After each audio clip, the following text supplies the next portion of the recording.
क'क्राझाराव सासे थिखादारनिफ्राय 6 लाख रां लांखारग्रा दायनिगिरिखौ पुलिस बिफाना इनकाउन्टार खालामबाय। नागपुर सहरनिफ्राय 40 किल'मिटार गोजानाव थानाय गंसे हटेलाव थांनाय रबिबाराव 25 बोसोर बैसोनि सेंग्राया गावनि गोसथोनाय हिन्जाव एबा गार्लफ्रेन्डजों आथोन गेलेबाय थानाय समावनो जिउ गोमायो होनना मिन्थिनो हादों। जाथायखौ पुलिसा खौरां मोननानै जाथाय जानाय जायगायाव थाङो आरो बेनि सायाव नायबिजिरो। पुलिस बिफाना फोरमायनाय बायदिबा गार्लफ्रेन्डजों आथोन गेलेबाय थानाय समावनो हरखाबै हुस गैयै जादों होननानै बुङो आरो पुलिस बिफाना सेंग्रानि पेनिस सिफानिफ्राय गोबाव सम आथोन गेलेनो हानायनि मुलि मोनदों होनना बुंदों। पुलिसनि सन्देह खालामनानै बुंनाय बायदिब्ला बे आथोन गेलेनो हानायनि मुलिखौनो बारा जानानै मुलिया देहायाव गाज्रि जेंना खालामदों होननानै बेबायदि जिउ गोमादों होनना सन्देह खालामदों। बाक्सा खख्लाबारि बियाबनि अदालगुरि गामिनि जगदीश बसुमतारी मुंनि सासे सुबुङा सारअन्थाइ गावना जिउ गोमादों। मख'जाथावदि बिथाङा गामिनि सानजा फोथाराव खामानि मावबाय थानाय समावनो बे दुखुनांथाव जाथाया जायो। चिरांनि बिजिनियाव फिन मैदेरनि उरखार। दुखुनांथाव बाथ्रा दि थांनाय मोनानि 2:30 समाव मानास हाग्रानिफ्राय ओंखारबोनाय मासे मैदेरा चिरां जिल्ला बिजिनि खुख्लुं रेन्जनि सिङाव थानाय 9 नं दैमुगुरि गामिनि थागिबि कुन्जलाल बर'नि ओंखाम संग्रा न'जों लोगोसे उन्दुग्रा न'फोरखौ बोफाय बोसि खालामनानै गालांनायजों लोगोसे माइ माइरं मालमाथाफोरखौ खहा खालामलाङो। कुन्जलाल बर'नि बे दुखुनांथाव जाथायखौ खोनानानै खौरां लाहैयो उसिगुरि दालाइ एबसुनि आफादगिरि सरजित बसुमतारी। खुमुरसालिनि बाथाबारि प्राइमारि UPPL नि गाहाय नेहाथारि दिपसन नार्जारी, गामिनि गावबुरा जेब्रा बसुमतारी आरो दुलाल इस्लारि बिथांमोनहा दुखुथिया। कुन्जलाल बिथाङा मिन्थिहोनाय बायदिब्ला सोरांसि 2:30 समाव मैदेर होनाय दावरावखौ खोनानानै टर्च सुनानै नाहरदोंमोन, जेराव टर्च सुनाय लोगो लोगोनो गावनि न' फारसेसो होसोबोयो आरो न'फोरखौ बोफाय बोसि खालामो। जाउनाव न'खरनि गासैबो सुबुङा हाखु दाखु खारनानैसो बारग'यो। रायजो राजा आरो दुखुथिया बिथाङा मिथिहोबावनाय बायदिब्ला मैदेरनि उरखारा बेल' नङा, सिगांनिफ्रायनो बेबायदि जाथाया जाबाय थादों। बिनिखायनो बिथांमोनहा दुखुथिया न'खरखौ खौरां लाफैनो आरो मैदेरनि प्रटेक्सनखौ गोरासिन खालामनानै मैदेरनि जेंनानिफ्राय उदां खालामनो सरकारनिसिम खावलायदों। अदालगुरि जिल्लानि हरिसिङानि हिरण्या फाथ'वारिया मैया हरखाबै जिउ गोमाबाय।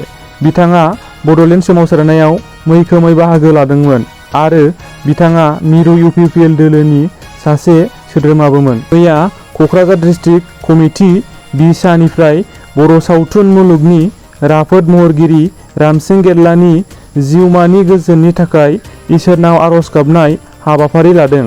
आसामाव कर'नानि गाग्लोबनाया गोख्रोङै बांफिनदों। आसामावबो गिख्रंथावै बांफिननो लागै लादों।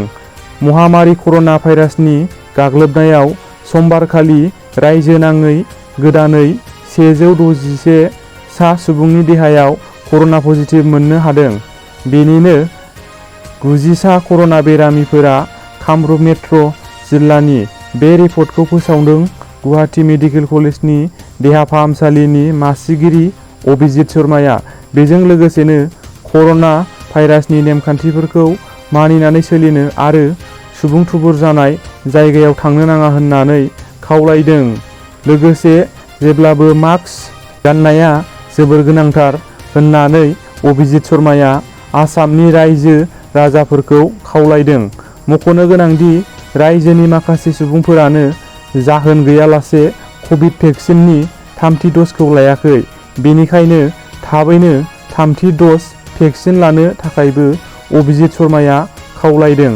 रिपर्ट बायदिब्ला बे समाव गोदानै कर'नाजों गाग्लोबजानाय बांसिन बेरामिफोरनि देहायावनो फ्लु भाइरासनि लैखोन नुनो मोन्दों। बबेखानि कभिडनि गोदान दोहौजों जुजिनो थाखाय GMCH आव गं 589 बिसिनाखौ थियारि खालामना दोनदों। खालापाहाराव गं 38 ICU बिसिना, GMCHआव 100 ICU बिसिना आरो रुसुजायाङाव गं 300 ICU बिसिना दंखायो होननानैबो अभिजित शर्माया बुंदों। धुबुरीयाव गोर्बोआव थानाय आइजोखौ बुथारदों। रायजोआव फिन मुगैथाव बुथारनाय जाथाय। गोर्बोआव थानाय सासे आइजोखौ गोबौ हाथियारजों दांग्लि सुग्लि बुथारदों। फाथो आबादथिलियाव बोखांदों आइजोनि गोथै सह। धुबुरी जिल्लानि थामारहाट पुलिस थानानि बेन्दोंआव थानाय फुब मारागदार गामियाव जादों बे बुथारनाय जाथाया। मिन्थिनो हानाय बायदिब्ला समबारखालि हराव 3 दान गोर्बोआव गोनां रहमति खातुन मुंनि सासे आइजोखौ सिनायमोनि दुथाङा गोबौ हाथियारजों गोदोना हानानै बुथारो आरो साखाथिनि फाथो आबादथिलियाव गारलाङो। दिनै फुङाव फिसाय लालचन्द आलीया बिसिखौ नुयैयाव नागिरै फाथो आबादथिलियाव जिउ गैयि थासारियाव मोनहैयो।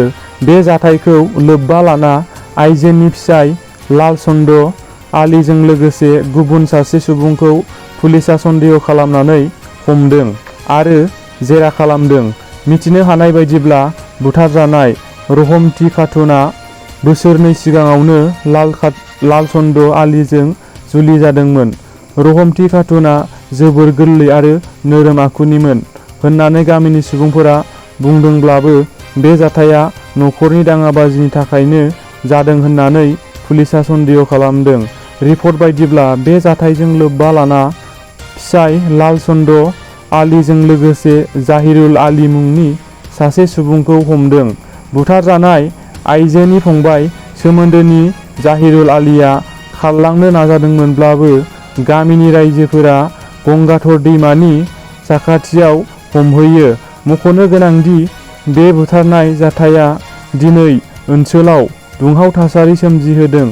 जाथायनि सायाव पुलिसा नायबिजिरगासिनो दं होनना जाथायनि जाहोना दिनैसिम सोराङाव फैयाखै। दासिमनि रादाबा एसेनोसै। Thank you.